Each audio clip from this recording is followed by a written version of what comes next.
ternura a decírtelo canto.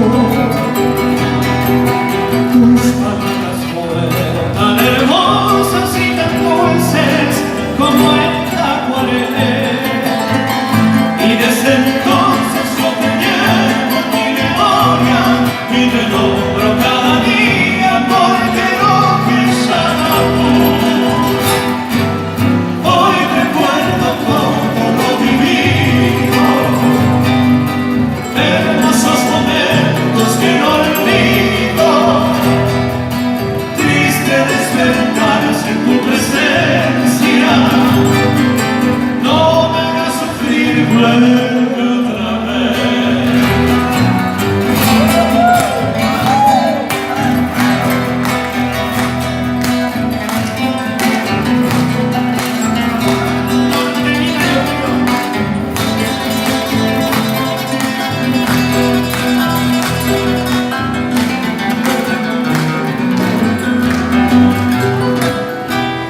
Yo te conocí allá en el norte donde reina el Noranjú,